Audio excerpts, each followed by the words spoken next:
After that, the United Nations were established with the promise to bring about peace, security, and the realization of human rights, which in fact meant a global management. One can analyze the current system of governance of world affairs by examining three events. The first is the event of the 11th September 2001, which has indeed affected the entire world for almost a decade.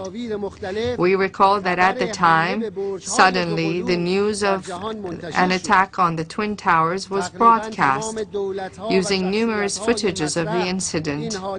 Almost all governments and known figures that mattered strongly condemned this incident. But then a propaganda machine came into full force.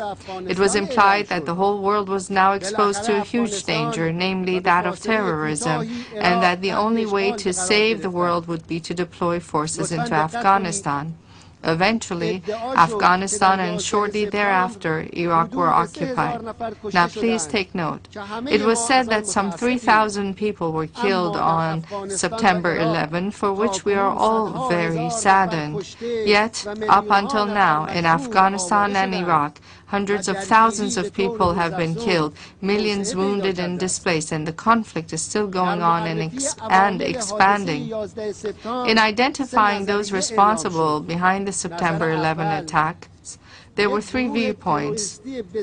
First, that a very powerful and complex terrorist group, able to successfully cross all layers of the American intelligence and security, carried out the attack.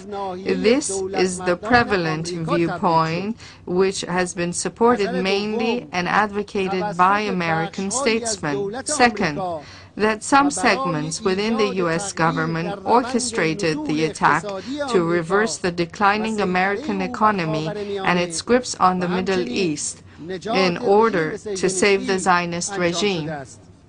The majority of the American people, as well as most nations and politicians around the world, agree with this view.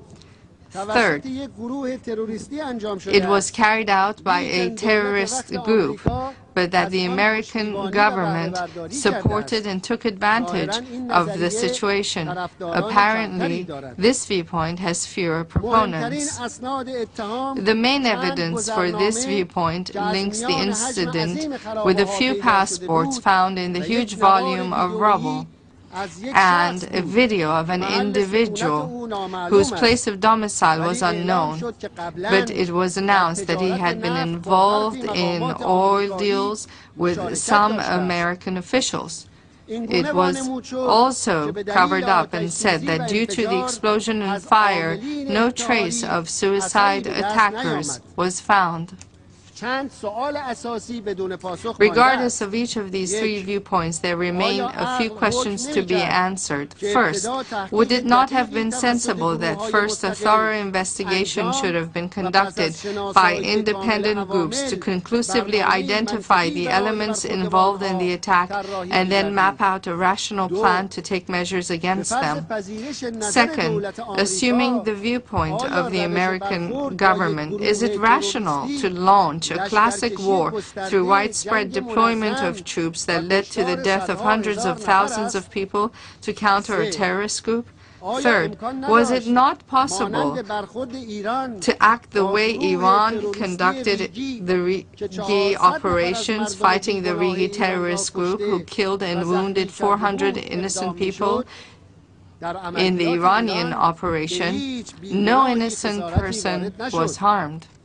It is proposed that the United Nations set up an independent fact-finding group for the event of September 11, so that in the future, expressing views about it, to ensure that the different views about it are not banned from discussion in the future. I announce clearly that the occupation of other countries under the pretext of freedom and democracy is an unforgivable crime. The world needs the logic of compassion and justice and inclusive participation instead of the logic of force, domination, unilateralism, war, and humiliation.